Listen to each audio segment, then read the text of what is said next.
Olá, tudo bem? Eu vim falar com você a respeito de 3 tópicos hoje. Primeiro, amar. Segundo, orar. Terceiro, manter comunhão íntima com o Espírito Santo. Correto?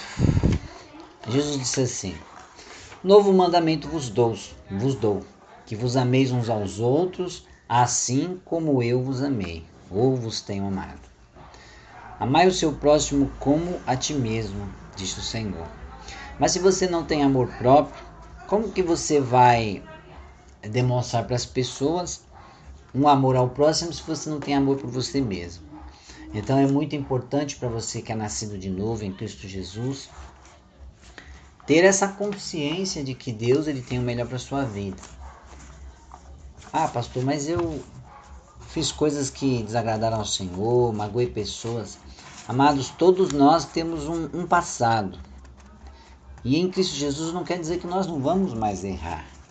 Mas a realidade é que na regeneração nós recebemos um novo espírito, um novo entendimento. O nosso espírito foi recriado, por isso é falado que nós nascemos de novo, porque na queda, quando Deus falou que o homem ele morreria, Deus não estava falando da morte física.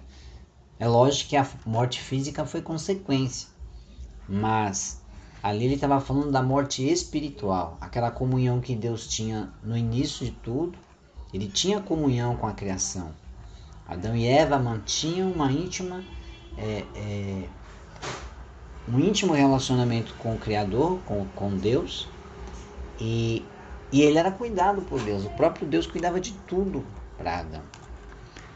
E a consequência que gerou também a morte física foi justamente o pecado. Conforme a evolução do homem ele foi se tornando contumaz no pecado, né? Por causa desse desligamento de Deus, através do Espírito, essa comunhão foi cortada. Então o homem não tinha mais a guia de Deus, a direção do Espírito Santo. Ele não ouvia mais a voz do Senhor. Tanto é que em Romanos fala que nós estávamos sem Deus no mundo. Mas depois que nós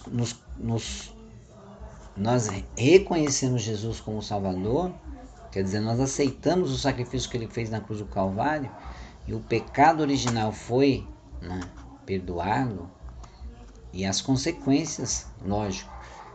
Romanos 5:1 fala que justificados, pois pela fé, nós temos paz com Deus. Então, a ira de Deus estava sobre o homem pelo pecado original, foi o pecado de Adão, a desobediência do casal primário. Né? Tanto é que Jesus Cristo é chamado de segundo Adão em um dos livros. Por quê? Por um homem entrou o pecado, e por um só homem foi tirado o pecado do mundo. E é tremendo porque com a queda, Deus teve que buscar relacionamento com o homem pelo decorrer do tempo, das eras, dos tempos, dos séculos, vamos dizer assim. E Deus entrava em comunhão com o homem, em contato com o homem, e restabelecia uma comunhão e criava condições para o homem ter essa relação. Teve Abraão, vários patriarcas, depois teve Moisés, que foi um legislador, foi dada a lei, quer dizer, uma legislação para eles guardarem e seguirem para agradar a Deus, e disseram, não. Ah, Moisés, não fala você conosco. Não fala Deus conosco, fala você e nós te ouviremos, e tudo que você disser nós vamos fazer. Mas eles não faziam. Depois o povo fazia no pacto de Josué falou, eu não sei vocês, mas eu e minha casa vamos servir ao Senhor. Ele falou, não, Josué, é o seguinte, você é o pupilo aí de Moisés e você vai ser o cara, você vai falar, nós vamos obedecer. Mas nós vemos no decorrer do livro de Juízes ali que realmente eles não obedeciam a Deus. O livro de Josué, sei lá que livro que é. Também não lembro tudo de cabeça, mas a cronologia histórica da situação é essa. Então o homem ele sempre teve comunhão, e Deus sempre buscou um contato com uma comunhão, deu legislação. O homem que falou, não, a gente quer um rei, deu um rei, depois eles deu a lei, e foi sempre criando condições para o homem. Mas a Bíblia ensina que a lei ela era o aio.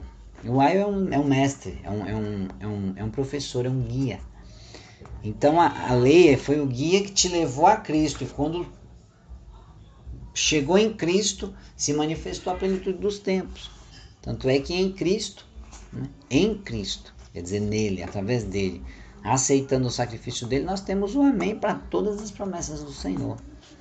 Então eu comecei falando a respeito desses tópicos, que é orar, amar, né, que é o mandamento que Jesus deixou, para nós nos amarmos uns aos outros.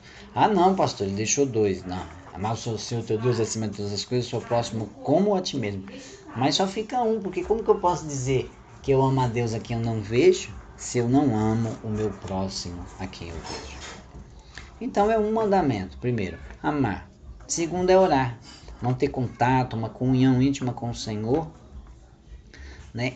E buscar conhecimento da palavra para praticar coisas boas, né? Que edificam a sua vida, que levam o seu espírito a Deus. Coisas que te capacitam realmente, não digo fazer a vontade de Deus, porque quando a gente pensa que, Paulo falava, quando eu penso que eu estou em pé, aí é que quando eu penso que eu estou legal, aí é que eu já dancei, né? Aí eu já estou fazendo o que não agrada a Deus. Então Deus, Ele nos ama incondicionalmente. E eu sou justiça de Deus em Cristo, nós somos aceitos e inculpáveis, correto? Tanto é que em Romanos mesmo fala que quem nos separa do amor de Cristo, né? Tribulação, altura, profundidade, largura, comprimento, principado, potestade ou qualquer outra criatura poderá nos separar do amor de Deus que está em Cristo Jesus. Então nós voltamos de novo para o amor de Deus. Por nós nos leva a nos tornar inculpáveis diante dele. Nós somos importantes para Deus, independente do que a gente faz, de certo ou de errado, nós somos justificados e aceitos, né? Muitos teólogos têm que pegar lá a lei novamente, porque eles querem criar condições para você. Talvez eu até estou tentando fazer isso. Duas, 3 coisas que você tem que fazer. Na verdade, quem tem a Cristo sabe o que tem que fazer, sabe o que tem que vestir, o que tem que falar, né? Não é que você vai se tornar perfeito. No meio de ira você pode até, sei lá, falar uma coisa que magoa, soltar um palavrão, né? Mas não é uma coisa que você quer fazer e você sabe que está errado. Então nós não temos que nos prender nos nossos erros, né? E nós temos que parar de tentar agradar todo mundo, porque a gente não é aceito por Deus por agradar as pessoas, né?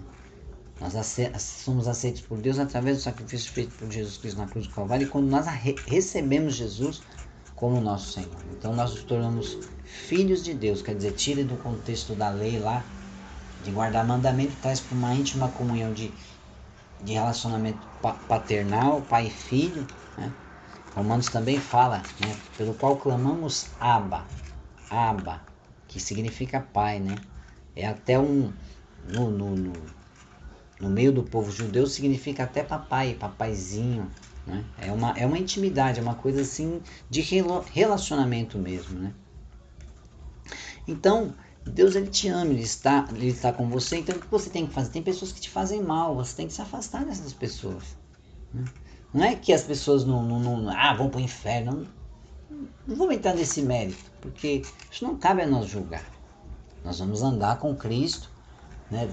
Buscar viver a palavra, e naquilo que nós estamos errados, a gente vai procurar se consertar e andar na presença de Deus. Só que é igual no Ministério Apostólico Casa de Oração, a gente ensina o seguinte: é apostólico Casa de Oração na fé de Abraão. Por que na fé de Abraão? Porque Abraão obedeceu a Deus, ele não obedeceu a lei, ele não obedeceu um sacerdote, um profeta, um ministro, ele obedeceu a própria voz de Deus. E Deus falava com ele, falou lá no passado, quando ele era jovem, falou em Ur dos Caldeus, mandou ele sair, depois pediu Isaac. Foi tudo íntima comunhão de Deus com Abraão. Deus falou para Abraão, anda na minha presença e ser perfeito. Então isso é tremendo, né? Não é ser perfeito para andar comigo, é o contrário, anda na minha presença. de ser perfeito. Quer dizer, se você anda na presença de Deus, você sabe, tem certeza de que como o ar que você respira, Deus está onde você estiver. Meu, o Espírito Santo habita em você, né? Ele não vem morar? A Bíblia ensina isso. Qualquer igreja que ensina o Evangelho vai te ensinar isso, que você recebe uma porção do Espírito. Não vamos nem entrar na questão de dons, batismo de Espírito Santo, essas coisas. Vamos falar assim. Quem te convence é o Espírito Santo. Quer dizer, já tem uma porção do Espírito dentro de você.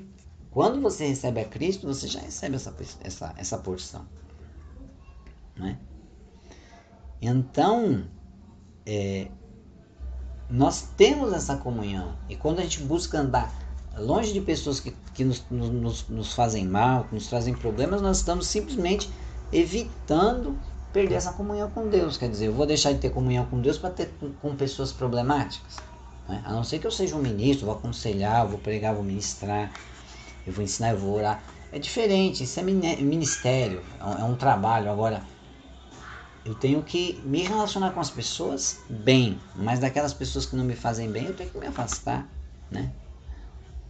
Deus, ele é paciente, ele nos ajuda, ele nos mostra o caminho, ele vai nos guiando. Então nós temos que o quê? Nós temos que relaxar e sermos nós mesmos. Outro dia eu estava falando com minha irmã no WhatsApp, foi tremendo, a gente começou a teclar, né? Falar ali por mensagem de texto um com o outro, de repente ela entrou e começou colocar uns áudios, tá? E ela falava de lá, eu falava de cá e tal, e de repente ela riu e ela falou assim: Elmo, você não mudou nada, cara, você é o mesmo cara que eu conheci. E ela até brincou, ela falou: pô, uma honra tá falando, hoje você é um apóstolo, tal, né? Que hoje eu sou apóstolo da graça. E ela falou: poxa, uma honra, mas essa questão de cargo não te muda em nada. Você era pastor lá na igreja onde a gente congregou junto, você era da mesma forma que você continua. Eu falei: realmente existe um entendimento errado de que Deus nos muda. Deus não nos muda, ele muda o nosso entendimento, ele nos regenera, ele nos transforma, quer dizer, vamos dizer assim, ele nos aperfeiçoa, ele nos melhora.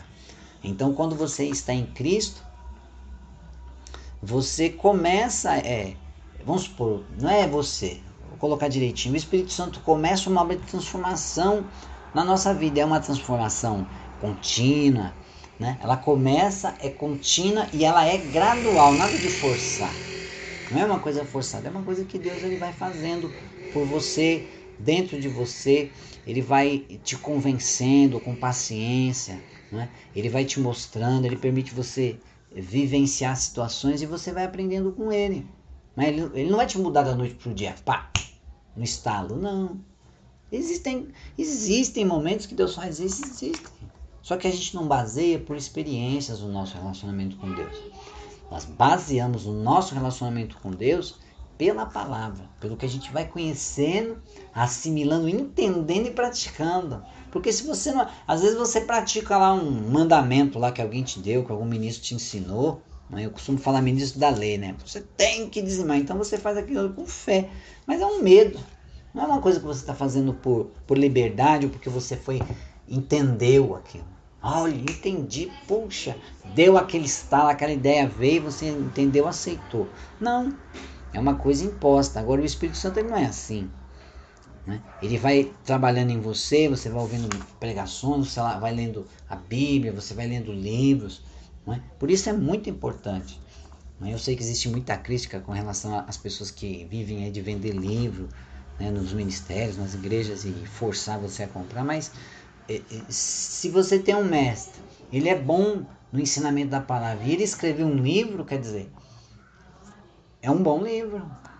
Mas de repente numa pregação, numa igreja ali, ele não vai ter tempo de te ministrar o tanto que você precisa. Mas através do ensino por um livro, uma apostila, um vídeo, uma videoaula, um curso que o ministro te passe, você vai crescer. Né? Você vai ajudar o ministério dos ministros, né? Ou das igrejas que seja, e você vai se edificar, você vai ser edificado. E é isso que é importante, você saber, né? Que o Espírito Santo ele vai trabalhando dentro de você, vai fazendo uma mudança gradual, contínua, de maneira, é como se você se tornasse uma criança dentro de você. Né? E você começa a aceitar, entender e aceitar as coisas de Deus. A revelação, que nós chamamos de revelação da palavra, é a revelação da graça, o entendimento de que aquilo é bom para você. Não é uma coisa imposta por obrigação. Você se torna um filho de Deus e passa a querer agradar a Deus. Então, no seu dia a dia, você começa a mudar os seus hábitos, os seus atos, a maneira de você falar, de se vestir. Mas não pode ser uma coisa forçada, porque aí você entra dentro do jugo de agradar os homens. Isso não agrada a Deus. Lembra, Abraão, anda na minha presença e ser perfeito. Então, você, na consciência de que você, tendo dentro de você o Espírito de Deus, ele está em você, então você é um templo do Espírito. O santo não é o altar da igreja, não é a igreja, o templo. O santo sou eu sou santo. Eu sou separado de Deus, então a minha boca é uma boca santa, né? Os meus olhos são santos, então eu vou procurar olhar para outras coisas, eu vou procurar falar outras coisas, os meus ouvidos é santo, então ele vai começar a purificar aquilo, né? Ele vai filtrar aquilo que eu ouço. E quando a pessoa fala muito palavrão, pragueja demais, você sai de perto dela, né? Evita. Procure quando muito se você tiver liberdade, conversa com a pessoa e fala que aquilo não agrada, né? Não te agrada e te incomoda, e você tem esse direito, você é livre, né? E o Espírito Santo que convence, né? É uma jornada de uma vida inteira, mas sabendo que Deus nos ama incondicionalmente. Então é isso que eu tinha para falar para você. Eu te agradeço por ficar comigo até agora, né? E que Deus nos abençoe. Obrigado por participar comigo, né? Mais esse podcast. E muito obrigado. Até logo.